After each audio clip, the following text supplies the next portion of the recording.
नमस्कार। आज बात करते हैं भारतीय इतिहास के उस पन्ने की जिसने देश का पूरा नक्शा ही बदल दिया। ये कहानी है एक बगावत की, एक क्रांति की, जिसे हम सब 1857 के विद्रोह के नाम से जानते हैं। तो चलिए शुरुआत इसी एक सवाल से करते हैं।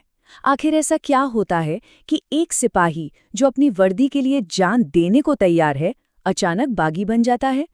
कब वफादारी बगावत में बदल जाती है? यही सवाल, बिल्कुल यही सवाल हमें 1857 के विद्रोह के दिल में ले जाता है। तो इस पूरी कहानी की शुरुआत होती है एक अकेले सिपाही से। एक नाम जिसने बगावत की पहली चिंगारी सुलगाई थी। नाम था मंगल पांडे। तो आखिर ये सब हुआ क्यों? वजह थी एक नई बंदूक, एक नई एनफील्ड राइफल। अब देखिए, मसला बंदूक का नहीं था, मसला था उसे चलाने के तरीके का। इस राइफल में गोली डालने से पहले कारतूस को दांत से काटना पड़ता था। और बस यहीं से सारा खेल बिगड़ गया। सिपाहियों में एक अफवाह जंगल की आग की तरह फैल गई कि जिस कारतूस को वो दांत से काट रहे हैं उस पर गाय और सुअर की चर्बी लगी है। अब सोचिए, हिंदू सिपाहियों के लिए गाय पवित्र है और मुस्लिम सिपाहियों के लिए सुअर हराम। मतलब ये दोनों के धर्म पर सीधा हमला था। और इसी माहौल में 34वीं बंगाल नेटिव इन्फेंट्री के एक सिपाही मंगल पांडे ने आवाज उठाई। उन्होंने साफ साफ कह दिया, मैं इन कारतूसों को हाथ नहीं लगाऊंगा। ये ब्रिटिश हुकूमत को सीधी चुनौती थी। अंग्रेजों की नज़र में वो एक बागी थे, पर हिंदुस्तानियों की नज़र में एक हीरो का जन्म हो रहा था। इसके बाद जो हुआ वो बहुत तेजी से हुआ। 29 मार्च को मंगल पांडे ने बैरकपुर में अंग्रेज अफसरों पर हमला कर दिया। 6 अप्रैल को उनका कोर्ट मार्शल हुआ और सोचिए, सिर्फ 2 दिन बाद 8 अप्रैल 1857 को उन्हें फांसी दे दी गई। वो इस बगावत के पहले शहीद थे।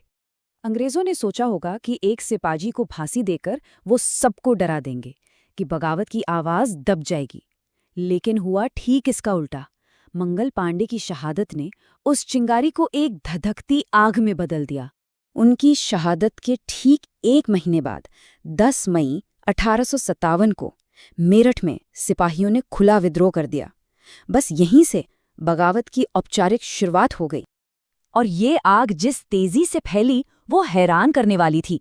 मेरठ से शुरू हुई बगावत की लपटें देखते ही देखते दिल्ली, आगरा, कानपुर, लखनऊ, पूरे उत्तर भारत में फैल गईं।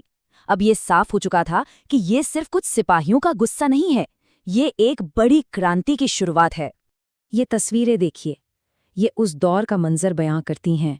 सिर्फ सिपाही ही नहीं, आम लोग भी घोड़ों पर, हाथियों पर, जो मिला उस पर सवार होकर दिल्ली की तरफ चल पड़े।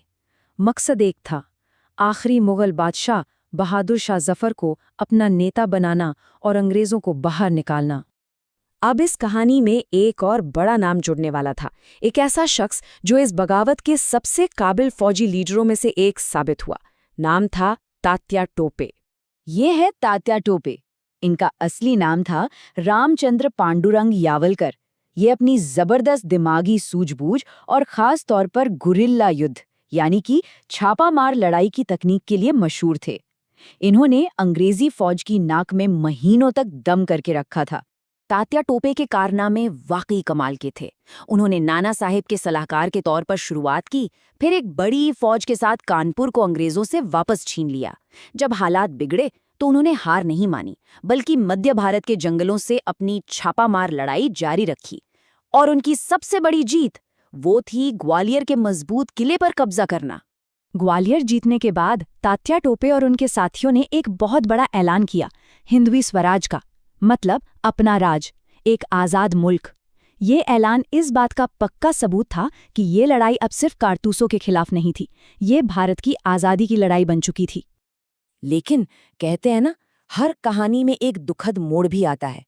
तात्या टोपे की कहानी का अंत भरोसे और फिर धोखे के साथ हुआ। ग्वालियर हाथ से निकलने के बाद भी तात्या टोपे अंग्रेजों के लिए एक पहेली बने रहे। वो एक साए की तरह थे जो जंगलों में गायब हो जाते और फिर अचानक कहीं और हमला कर देते। महीनों तक अंग्रेज फौज बस उनके पीछे भागती रही, पर वो हाथ नहीं आए। और आखिर में तात्या टोपे को मैदाने जंग में नहीं हराया जा सका। उन्हें पकड़ा गया धोखे से। नरवर के राजा मान सिंह, जिसे वो अपना साथी समझते थे, उसी ने गद्दारी की। अपने परिवार को बचाने के लिए उसने तात्या टोपे का पता अंग्रेजों को बता दिया। इस धोखे के बाद अप्रैल 1859 में उन्हें पकड़ लिया गया और 18 अप्रैल को मध्य प्रदेश के शिवपुरी में उन्हें फांसी पर चढ़ा दिया गया। इस तरह इस महान योद्धा का सफर खत्म हुआ। लेकिन क्या तात्या टोपे, मंगल पांडे और उनके जैसे हजारों लाखों लोगों की कुर्बानी बेकार गई? बिल्कुल नहीं। इस विद्रोह ने हिंदुस्तान के आने वाले कल पर एक बहुत गहरी छाप छोड़ी। ये सच है कि अंग्रेज इस बगावत को कुचलने में कामयाब हो गए। उन्होंने इसे सिपाही विद्रोह का नाम देकर छोटा दिखाने की कोशिश की, लेकिन आज हम और आप जानते हैं कि ये भारत का पहला स्वतंत्रता संग्राम था। इसी ने पूरे देश के दिल में आज़ादी की वो लौ जलाई थी जो बाद में कभी नहीं बुझी।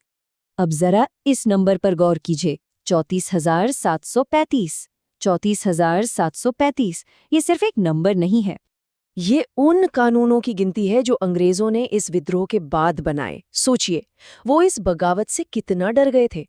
उन्होंने भारत पर अपनी पकड़ को और कसने के लिए हजारों नए सख्त कानून बना डाले। मकसद सिर्फ एक था कि दोबारा कोई मंगल पांडे, कोई तात्या टोपे खड़ा ना हो पाए।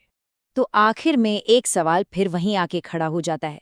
भले ही 1857 की ये क्रांति फौरी तौर पर नाकाम रही, तो क्या हम इसे एक नाकामी माने, या फिर ये एक ऐसी कामयाबी थी जिसने आज़ादी की लड़ाई की नींव रखी? शायद इसका जवाब हाँ ही है। इस बारे में सोचिएगा जरूर।